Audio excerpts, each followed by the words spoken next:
ॐ अज्ञानतिमिरान्धस्य ज्ञानाञ्जनशलाकया चक्षुरुन्मीलितं येन तस्मै श्रीगुरवे नमः। श्रीचैतन्यमनोभीष्टं स्थापितं येन भूतले स्वयं रूपः कदा मह्यं ददाति स्वपदान्तिकम्। नमावो विष्णुपदाय कृष्णप्रेष्ठाय भूतले श्रीमते भक्तिवेदान्त स्वामिनिति नामिने। नमस्ते सरस्वती देवे गौरवाणी प्रचारिणे निर्विशेष शून्यवादी पाश्चात्य देशतारिणे।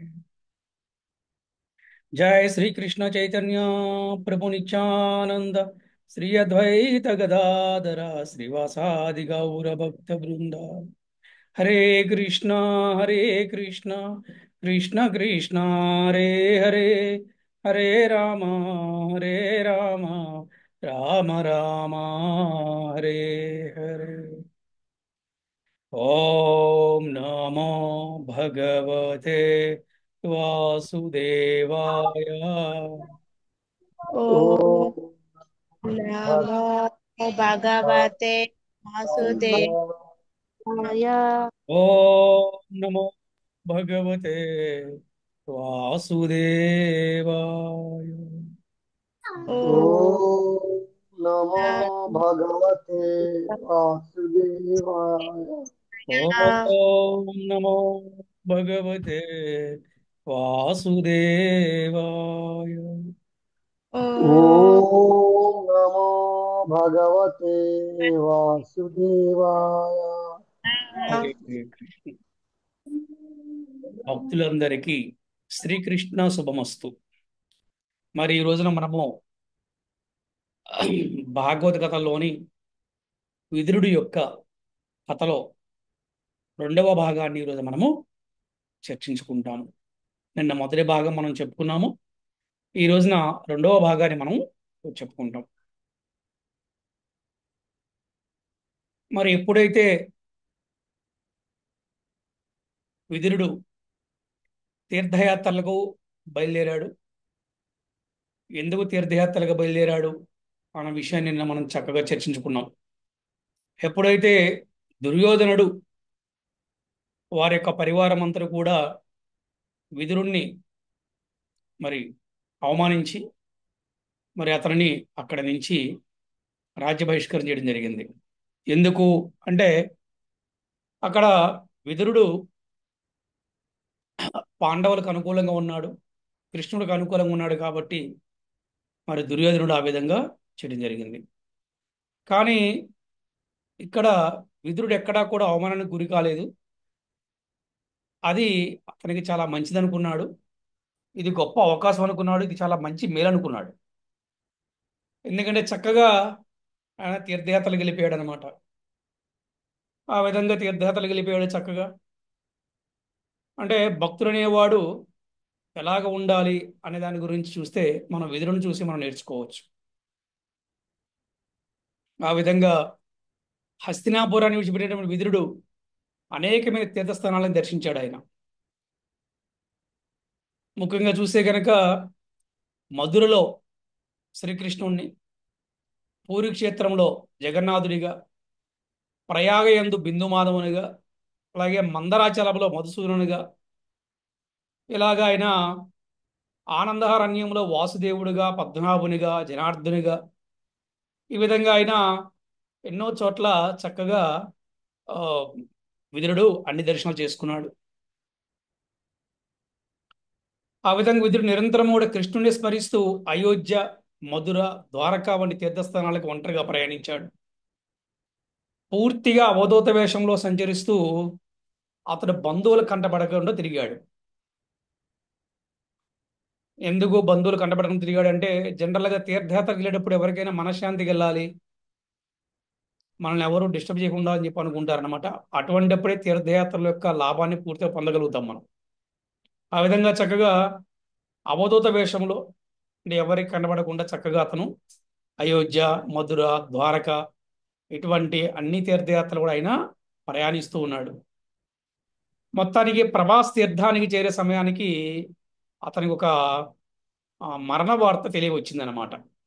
అది అది ఎటువంటి మరణ వార్త అంటే కురువంశం మొత్తం కూడా నాశనం అయిపోయిందని తెలుసుకున్నాడు అనమాట. కురువంశం మొత్తం కూడా నాశనం అయిపోయిందని చెప్పి ఆయన తెలుసుకున్నాడు. సమాచారం వచ్చింది అతనికి. ఇక ఆ విధంగా మొత్తానికి ఆయన యమునా తీరానికి చేరుకున్నాడు. మరి అక్కడ అతనికి శ్రీకృష్ణుడికి ప్రియమైన భక్తుడు అయినటువంటి ఉద్ధవుడు కనిపించాడు. మరి ఉద్ధవుడు ఎవరు అంటే కనుక ఈ ఉద్ధవుడు బృహస్పతికి శిష్యుడు ఉద్ధవుడు. అలాగే కృష్ణుడికి ప్రియమైన భక్తుడు, కృష్ణుడి నిత్య సహచరుడు అనమాట. ఆ విధంగా విదురుడు అతన్ని ప్రేమతో ఆలింగనం చేసుకున్నాడు ఉద్ధవుడిని.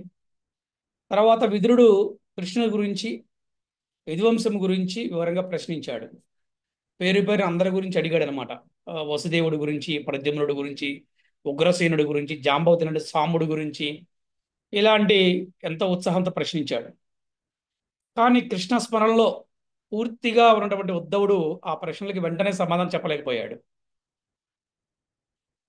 భావావేశంతో అతని గొంతంతా కూడా పూడుకుపోయింది అనమాట. అంటే కృష్ణ స్మరణలో అంత ఆ, లీలమైపోయాడు ఉద్ధవుడు.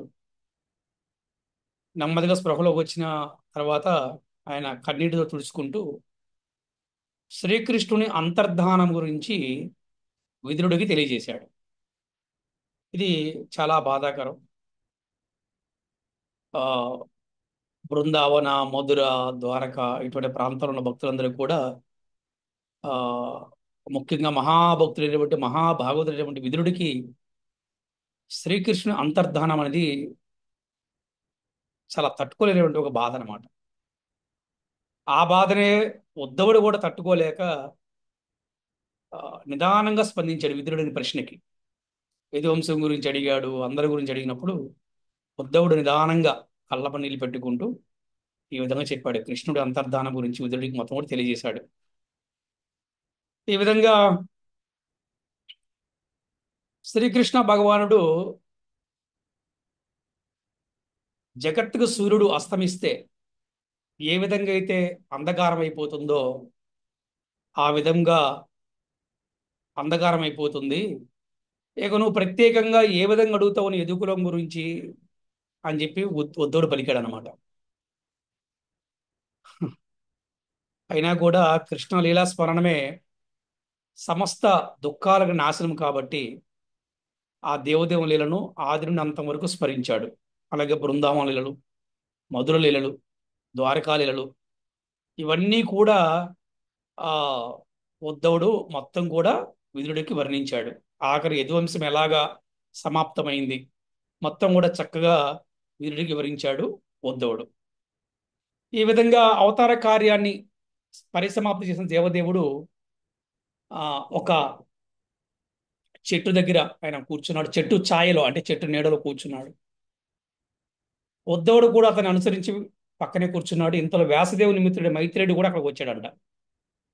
అప్పుడు దేవదేవుడు ఉద్ధవుని మీదనే ప్రత్యేకించి దృష్టిని సారించి ఉపదేశం చేశాడు. ఆ తర్వాత అతడు దేవదేవుని ప్రదక్షిణ నమస్కారాలు చేశాడు. ఆ విధంగా బదరికాశ్రమానికి వెళ్తూ యమునా తీరానికి కూడా వచ్చాడు. ఆ విధంగా అక్కడ విదురునితో అతనికి ఈ యొక్క సమావేశం కలిగింది అనమాట. విదురునితో ఎవరికి? ఈ ఒక్క ఉద్ధవుడికి. ఈ విధంగా ఉద్ధవుని ద్వారా కృష్ణుడి యొక్క లీలను వినిన విదురుడు ఆ బద్రికి ఆశ్రమానికి వెళ్ళే సమయంలో తనకు ఆత్మజ్ఞానాన్ని ఉపదేశించమని కోరాడు. ఆ కార్యాన్ని మైత్రే ఋషి చేయగలని చెప్పి ఉద్ధవుడు తన గమ్యస్థానానికి బయలుదేరాడు. ఎందుకు అంటే ఉద్ధవుడికి చెప్పినప్పుడు ఉద్ధవుడు వింటున్నటువంటి బోధనల్ని ఆ మైత్రేయుడు కూడా విన్నాడు అనమాట. అందుకని ఉద్ధవుడు ఏం చెప్పాడంటే నీకు ఆ ఆత్మజ్ఞానం గురించి ఈ మైత్రేయ ఋషి నీకు చెప్తాడని చెప్పేసి ఉద్ధవుడు అక్కడి నుంచి వెళ్ళిపోవడం జరిగింది విదురుడికి. ఆ విధంగా విదురుడికి ఉద్ధవుడికి ఆ జరిగిన సంవాదం ఏదైతే ఒక మీటింగ్ ఉందో అది యమునా తీరంలో రాత్రంతా కూడా గడిచిపోయిందంట. ఆ దివ్య చర్చతోటి రేయ క్షణంలా గడిచిపోయింది అలాగే చక్కగా. ఈ ఒక్క విదురుడు ఇది అలాగే ఉద్ధవుడి సంవాదము ఏదైతే ఉందో అది శ్రీమద్ భాగవతంలో 3వ స్కందంలో వస్తుందని మనకి తెలుస్తుంది అనమాట. ఆ తర్వాత విదురుడు ఆ హరిద్వార్కు చేరుకున్నాడు. మైత్రేయ ఋషిని కలిశాడు. సృష్టి రహస్యం గురించి, అలాగే భగవద్ అవతారాల మంగళ చరిత్ర గురించి, గుణ కర్మ రూపాదన గురించి, కృష్ణ లీలను గురించి తను చెప్పమని ఆయన మైత్రేయుడిని అడిగాడు అనమాట. విదురుని ప్రశ్న వినిన మైత్రేయుడు మిక్కిలి ఆనందించి తొలుత అతనిని అభినందించాడు. కృష్ణపరమైన ప్రశ్నలు వేసి తన ఎడ జగత్త పట్ల కరుణ చూపిన వాడు వైతువని శ్లాఘించాడు అనమాట. అందుకే అంటారు, కృష్ణుడు సంబంధించిన ప్రశ్నలు వేయటం వల్ల దీని పరిప్రశ్న సేవ అన్నారనమాట. అంటే ప్రశ్నలు వేయటం వల్ల ఏమవుతుందంటే ఆ ప్రశ్నలు అడిగిన వారికి, ప్రశ్నలకు సమాధానం చెప్పిన వారికి జగత్తు కూడా మేలు జరుగుతుందంట. ఎందుకంటే ఆ ప్రశ్న వల్ల, ఆ సమాధానం వల్ల ఒక మంచి మెసేజ్ వస్తుందన్నమాట. ఆ విధంగా యమరాజే మరి మండూకముని శాపం వల్ల విదురుగా జన్మించినాడనియు, అలాగే వ్యాసదేవుడి వీర్యంచే అతడు జన్మించాడని మైత్రుడు తెలుసు. ఎవరికి? మైత్రేయునికి అన్ని కూడా తెలుసు అన్నమాట. అంతేకాకుండా విదురుడు భగవంతుని నిత్య సహచరుల్లో ఒకడని కూడా మైత్రేయుడికి తెలుసు. ఎందుకంటే వీళ్ళందరూ కూడా ఉద్ధవుడు, మైత్రేయుడు, వీళ్ళందరూ సామాన్యమైనటువంటి వ్యక్తులు కాదనమాట వీళ్ళందరూ కూడా. అందుకని ఈ విదురుడు గురించి వాళ్ళకి పూర్తిగా తెలిసి ఉన్నారు. ఆ విధంగా చెప్తున్నాడు అనమాట. భవాన్ భగవతో భవాన్ భగవతో నిత్యం సమ్మత సానుగస్య, అంటే దేవదేవు నిత్య సహచరులో నీవు ఒకడవు అని విదురుతో పలికాడు అనమాట. అంటే నిత్య సహచరులు అంటే ఆ పార్షదులు, నిత్య పార్షదులు అంటారు అనమాట. వీళ్ళందరూ కూడా భగవంతుడికి నిత్య సహచరులు అనమాట. అందుకే శ్రీకృష్ణ భగవానుడు తన స్వధామాన్ని తిరిగి వెళ్ళేటప్పుడు విదురుని కొరకు సందేశం కూడా ఇచ్చారంట. ఆ సందేశాన్ని మైత్రేయుడికి చెప్పారంటే విదురుడికి చెప్పమని చెప్పేసి. ఆ విధంగా మైత్రేయు నుండి ఆత్మతత్వాన్ని తెలుసుకున్న విదురుడు హస్తినాపురానికి తిరిగి వచ్చాడు. అంటే ఇక్కడ మొత్తం కూడా విదురుడికి మొత్తం కూడా ఆత్మజ్ఞానం తెలియజేశాడు మైత్రుడు. శ్రీకృష్ణ భగవానుడు ఏదైతే సందేశం ఇచ్చాడో ఆ సందేశాన్ని ఉద్ధవుడు, మైత్రేయుడు విదురుడికి చక్కగా బోధించారు. ఈ తర్వాత విదురుడు మళ్ళీ తిరిగి హస్తినాపురానికి వచ్చాడు. అప్పటికి కౌరవ వంశం మొత్తం నశించిపోయింది. పాండవులకి రాజ్యం లభించింది. ధర్మరాజు ప్రపంచ చక్రవర్తి అయ్యి సమస్త భూమండలాన్ని కూడా పాలిస్తున్నాడు. మరి అలాగే ఆ విధంగా అందరూ సుఖ సంతోషాలతోటి జీవితాన్ని గడుపుతున్నారు. సమస్త పరివారాన్ని, సంతానాన్ని కోల్పోయిన ధృతరాష్ట్రుడు అలాగే గాంధారి దంపతులు ఇద్దరు కూడా పాండవులతో నుంచి కలిసి జీవిస్తున్నారు. విదురుడు చూశాడు, అరే ఈ పాండవుల్ని ధృతరాష్ట్రుడు ఎంత బాధ పెట్టాడు, ఎంత ఇబ్బందులు పెట్టాడు. కానీ ఇవాళ సొంత కొడుకు అందరూ చనిపోయారు. కానీ ఇప్పుడు వీళ్ళని ఎవరు పోషిస్తున్నారు? మళ్ళీ పాండవులే పోషిస్తున్నారు. ఈ పరిస్థితి చూశాడు విదురుడు. ధృతరాష్ట్రుడి గురించి తెలుసుకొని ఈ పరిస్థితి చూశాడు. అప్పుడు తర్వాత చూశాడు, విదురుని చూడగానే అందరికి కూడా చాలా ఆనందం వచ్చింది, చాలా సంతోషమైన. అందరూ వందనాలు అర్పించారు ఆయనకి. ఆయనకి చక్క విశ్రాంతి తీసుకోమన్నారు. అంతా జరుగుతుంది. ఇక చక్కగా ఏం చెప్పారంటే ధృతరాష్ట్రుడికి చెప్తున్నాడు అనమాట, అయ్యా అన్నయ్య గారు, నువ్వు ఎవరినైతే అవమానించావో ఇప్పుడు నువ్వు వారి యొక్క వారి యొక్క ఆశ్రయంలో నువ్వు ఉండవలసి వచ్చింది. అందుకని ఇక మీరు ఇక్కడ ఉండటం కన్నా కూడా మీరు చక్కగా గృహాన్ని విడిచిపెట్టి గృహాన్ని విడిచిపెట్టి మీరు బయటికి వెళ్ళిపోవటం మంచిది. చివరి రోజుల్లో ఈ విధంగానే సరే మీరు ఆ బంధ విముక్తులు అవుతారని చెప్పేసి ధృతరాష్ట్రుడికి విదురుడు సలహా ఇవ్వడం జరిగింది. మనం చూసానికి ఫస్ట్ నుంచి కూడా ధృతరాష్ట్రుడికి విదురుడు సలహాదారుడుగా ఉన్నాడు అనమాట. ఆ విధంగా ఆ ధర్మరాజు ప్రశ్నలకు బదులుగా ధర్మరాజు ఎన్నో ప్రశ్నలు వేశాడు. ఎలా ఉన్నారు, ఇంతకాలం ఎక్కడ ఉన్నారు, ఏంటి, తీర్థయాత్ర విశేషాలన్నీ కూడా చక్కగా వారంతా చర్చించుకున్నారు. ఆ విధంగా విదురుడు పాండవులతో ఎంతో సత్కారాలు అందుకున్నాడు. మరి ఎందుకంటే పాండవులను చిన్నప్పటి నుంచి కూడా ఎంతో ఆదరించాడు విదురుడు. ఆ కడ్డ పడ్డ కష్టం ఎక్కడ పోదు కదా. మరి పాండవుల రాజ్యం వచ్చింది. పాండవులు మరి రాజు, ధర్మరాజు ప్రపంచ చక్రవర్తి అయ్యాడు. ఆ విధంగా పాండవులతో కలిసి చక్కగా వీరుడు అన్ని సత్కారాలు కూడా అందుకుంటున్నాడు. ఇక చక్కగా ఆ, ఏకాంతంగా ఓ రోజున అన్నగారు ఏమిటి ధృతరాష్ట్రుడితో ఇలా అన్నాడు: రాజా, ఇక ఏమాత్రం ఆలస్యం చేయక, ఇంకేమాత్రం ఆలస్యం చేయొద్దు, ఇంటి నుండి వెళ్ళిపో అని చెప్పాడు. నీ సోదరులు, శ్రేయాభిలేషులు, పుత్రులు అందరూ కూడా మరణించారు. అందరూ పోయారు. నీ జీవితంలో కూడా అత్యధిక శాతం గడిచిపోయింది. నీ దేహం ముసలదైపోయింది. నువ్వు ఇప్పుడు ఎవరి దగ్గర ఉన్నావు? పరుల పంచాన ఉన్నావు. నువ్వు పుట్టుకతోనే అంధుడివి. నీ జ్ఞాపక శక్తి సన్నగిల్లిపోయింది. దంతములు ఊడిపోయాయి. నీ గొంతు నుండి కఫం వస్తుంది. అయినా కూడా ఇంకా నీకు జీవించాలని ఉంది. ఎంతటి ఆశ్చర్యము! ఎంతటి ఆశ్చర్యము! నీ కొడుకులు లేరు, అన్నదమ్ముళ్ళు లేరు, నీ వాళ్ళనే వాళ్ళు ఎవరు లేరు. నీ జ్ఞాపక శక్తి పోయింది, నీకు దంతాలు పోయినాయి, నీకు కఫం వస్తుంది. అయినా కూడా నీకు ఇంకా జీవించాలని ఉందంట. అంటారన్నమాట, పాపి చిరాయు అంటారనమాట. ఎంతటి ఆశ్చర్యము! ఎవరిని నీవు అవమానించావో, ఎవరి రాజ్యాన్ని అపహరించావో, ఇప్పుడు వారి దయాదాక్షణాల పైన జీవించాల్సి వస్తుంది కదా. అంటే ఎవరిని అవమానించారు, ఎవరు రాజ్యాన్ని అపహరించాలనుకున్నారు, ఇప్పుడు వారి యొక్క దయాదాక్షణ చేతనే నువ్వు బతకాల్సి వస్తుంది. ఉం? ఇప్పుడు ఎలా ఉన్నావంటే పెంపుడు కుక్కలాగా ఇప్పుడు నువ్వు అక్కడ బతుకుతున్నావు నువ్వు. ఉం? అందుకని అజ్ఞాత ప్రదేశానికి వెళ్ళి బంధ విముక్తుడై దాన్ని త్యజించేవాడు ధీరుడు అనబడతాడు.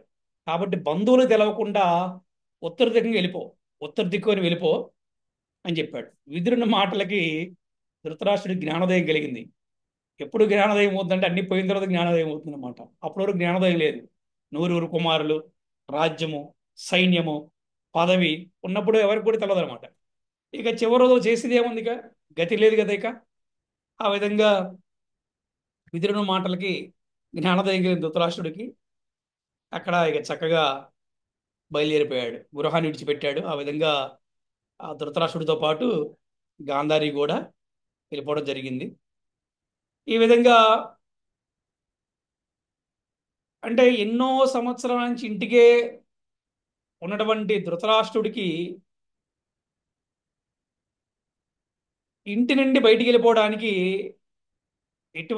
ఎలా అవకాశం వచ్చిందంటే చెప్తున్నారు మన ఆచార్యులు.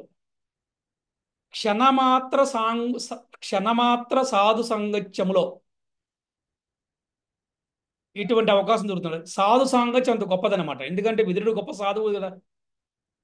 విదురుడు గొప్ప మహాభక్తుడు కాబట్టి ఒక్క క్షణంలో ధృతరాష్ట్రుడిని చక్కగా ఇంటి నుంచి బయటికి పంపించేశాడు అనమాట.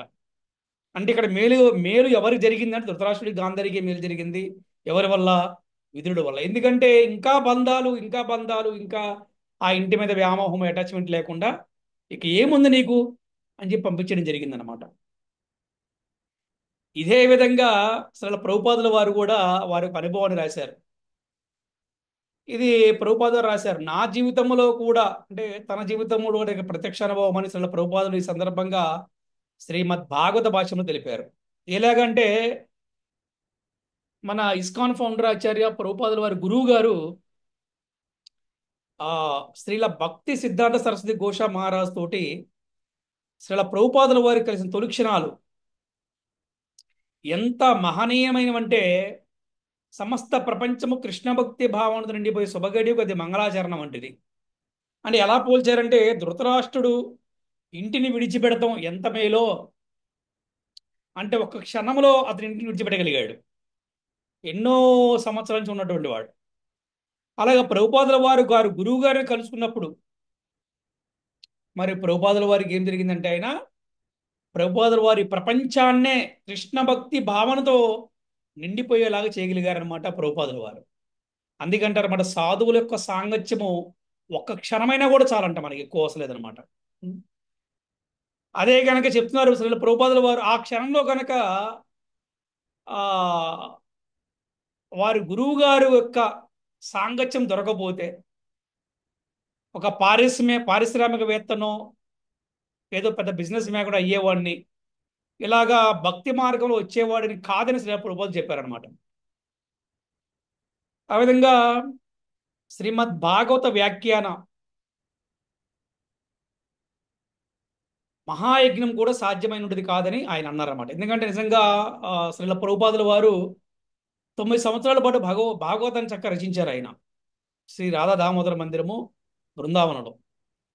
అదే గనక వారు గురువు గారు కనుక కలిసి ఉండకపోతే, ఆయన అంటున్నారు మా గురువు గారు కనుక కలిసి ఉండకపోతే నేను గనక ఇటువంటి శ్రీమద్ భాగవతం అనే మహాయజ్ఞాన్ని నేను రచించేవాడిని కాదు, అలాగే నేను ఇంత మంచి భక్తుడయ్యేవాడిని కాదు, అలాగే నేను ఒక పారిశ్రామికం అయి ఉండేవాడినేమో అని చెప్తున్నారు. కాబట్టి విశుద్ధ భక్తుల సాంగత్య మహిమ తనకి ప్రత్యక్ష అనుభవం అని చెప్పడంలో ఎంత మాత్రం సిగ్గుపడలేదని కూడా శ్రీ ప్రభుపాదులు చెప్పారనమాట. ఈ విధంగా విదురుని ఉపదేశంతో గృహాన్ని విడిచిపెట్టినటువంటి ధృతరాష్ట్రుడు 5 రోజుల తర్వాత ఆయన మరణించడం జరిగిందనమాట. సో ఆ, ఆయన అగ్నిలో ఆయన దేహత్యాగం చేశారని, ఆ, అలాగే వారితో పాటు గాంధారి కూడా అగ్నిలో ప్రవేశించిందని మన ఇక్కడ చెప్తున్నారు అనమాట. పాప జీవనాన్ని జీవించినప్పటికీ గడిపినప్పటికీ కూడా తన సోదరుడు చివరికి యోగి వలె జీవితాన్ని చాలించాలని చూసి విదురుడు ఆశ్చర్యపోయాడు. ఇప్పుడు ఎంత పాప జీవనాన్ని గడిపాడో మనకు తెలుసు ధృతరాష్ట్రుడు. ఎందుకంటే 9 కుమారులు చేసిన అగాత్యం అందరూ కూడా అతను సమర్థించాడు.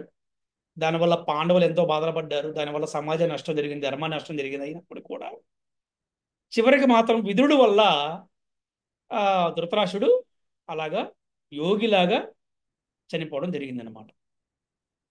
ఆ తర్వాత తిరిగి మళ్ళీ ఆ, తీర్థయాటనికి బయలుదేరిపోయి ప్రభాస్ తీర్థం దగ్గరికి వచ్చి విదురుడు కూడా దేహాన్ని విడిచిపెట్టాడని మనం చెప్తున్నారు. ఈ విధంగా యమధర్మరాజు విదురుడిగా ఈ భూమిపైన జీవించినంత కాలము పాపును దండించే బాధ్యత ఆర్యముడు తీసుకున్నట్టు, ఆర్యముడు ఆయన తీసుకున్నాడంట ఈ ఒక బాధ్యతని. ఈ ఆర్యముడు ఎవరంటే అదితి కశ్యపుల సంతానమైనటువంటి 12 ఆదిత్యులలో ఒకడన్నమాట.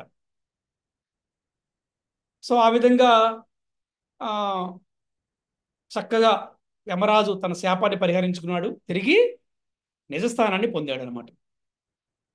మరి ఏంటి ఇక్కడ మనకి మోరలు ఈ యొక్క విదురుడి కథలు అంటే, శూద్ర జన్మను పొందినప్పుడు కూడా యమరాజు భక్తితో సేవా జీవితాన్ని గడుపుతూ శ్రీకృష్ణుని నిత్య సేవకునిగా మెలిగిన వాడే విదురుడు శాప విముక్తుడయ్యాడు. ఆ విధంగా అతడు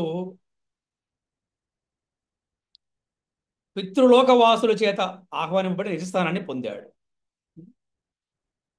కృష్ణావేశేన తచ్చిత్తః పితృభిః స్వక్షయం యయౌ. కృష్ణ స్మరణములో మునిగి ఉన్నట్టు అతనిని పితృలోకవాసులు సాదరంగా ఆహ్వానించగా విదురుడు నిజస్థానాన్ని చేరాడు అని భాగవతంలో చెప్పబడింది. సో మనము విదురుడి కథ ద్వారా మోరల్ ఏమిటి, కన్క్లూజన్ ఏమిటంటే, ఎన్ని కోట్ల జన్మల పాపాలు చేసినా, ఎన్ని శాపాలు ఉన్నా, ఎవరైనా కూడా ఈ కలియుగ ధర్మైనటువంటి హరినామ స్మరాన్ని, హరిభక్తిని ఎవరైతే స్వీకరిస్తారో, ఎవరైతే కృష్ణ భక్తులు అవుతారో వారందరూ కూడా శాప విముక్తులు అవుతారు, అందులో ఎటువంటి సందేహం లేదు అన్న విషయాన్ని ఈరోజు మనం ఇక్కడ విదురుడి యొక్క కథ ద్వారా మనం తెలుసుకోవచ్చు. అతను ఏ విధంగా శాప విముక్తుడయ్యాడు, మళ్ళీ అతను నిజస్థానానికి వెళ్ళిపోయాడు. అంటే యమరాజు 12 మహాజనుల్లో ఒక మహాజనుడు. ఏ మహాజనుడు అంటే కృష్ణ భక్తిని గురించి సంపూర్ణంగా తెలిసినటువంటి మహాజనులు 12 ఉన్నారు. ఆ 12లో యమరాజు ఒకడు, 12లో యమరాజు ఒకడు. అటువంటి యమరాజు మండూకముని శాపం వల్ల శూద్రుడుగా జన్మించినప్పటికి కూడా అతడు మళ్ళీ కృష్ణ భక్తిని చేసి మళ్ళీ తన నిజస్థానాన్ని పొందాడు. మరి మనందరం కూడా భగవంతుని నిత్యం సేవకులం కాబట్టి మనం కూడా ఏదో ఒక అపరాధ కారణంగా ఏదో శాపకారణంగా మనం జన్మించాం కాబట్టి మళ్ళీ మనందరం కూడా కృష్ణ భక్తి చేసి మళ్ళీ మన నిజస్థానానికి వెళ్ళిపోవచ్చు, మన గోలోకానికి వెళ్ళిపోవచ్చు, మళ్ళీ మన కృష్ణుడికి సేవకులుగా వెళ్ళొచ్చు అని మనకి ఈ భాగవతం మనకి తెలియజేస్తుంది. హరే కృష్ణ హరే కృష్ణ కృష్ణ కృష్ణ హరే హరే, హరే రామ రామ రామ హరే హరే. శ్రీల ప్రభుపాదికి జై, శ్రీల గురుదేవ్కి జై, అనంత కోటి వైష్ణవ భక్త బృందకి జై. హరి హరి బోల్. హరే కృష్ణ.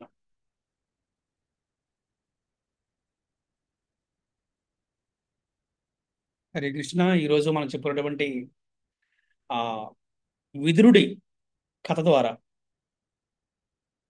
ఆ ఈ రోజున మీరేం తెలుసుకున్నారు, ఈ కథల మోరల్ ఏమిటి, విదురుడు కథను చూసి మీకేమనిపిస్తుంది అనే విషయాలు మీరు ఎవరైనా కూడా తెలియచేయచ్చు. హరే కృష్ణ. అలాగే మీకు ఏదైనా ప్రశ్నలు ఉంటే కూడా అడగవచ్చు. మళ్ళీ ఈరోజు మళ్ళీ తెలుసుకున్నాము. విదురుడు అతని ఆ,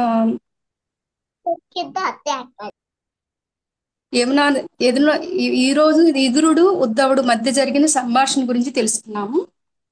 అప్పుడు వాళ్ళకి మధ్యలో వీళ్ళిద్దరు సంభాషణ జరుగుతున్నప్పుడు మైత్రేయుడు కూడా కలుస్తాడు. మైత్రేయుడి ద్వారా ఉద్ధవుని ద్వారా దేవాదేవుడు శ్రీకృష్ణ భగవానుడని తెలుసుకొని ఇంకా భక్తి పెరుగుతుంది ఉద్ధవుడికి. ఇది విదురుడికి జరుగుతుంది. అప్పుడు యమునా నది తీరంలో వీళ్ళంతా కలుసుకుంటారన్నది ఈ రోజు క్లాస్ ద్వారా తెలుసుకున్నాము. కృష్ణపరమైన ప్రశ్నలు అడిగి తెలుసుకుంటారు విదురుడు ఉద్ధవుడి ద్వారా. కృష్ణపరమైన ప్రశ్నలు అడిగి తెలుసుకుంటే ఏం జరుగుతుందంటే ఈ జగత్తుకు మేలు జరుగుతుందనేది తెలుసుకున్నాం రోజు. ఇక్కడ తెలుసుకోవాల్సింది ఏమంటే అసలు మైత్రేయుడు గాని విదురుడు గాని ఉద్ధవుడు గాని సామాన్యమైన వాళ్ళు కాదని తెలుసుకున్నాము. వాళ్ళు మహా భగవద్భక్తులు.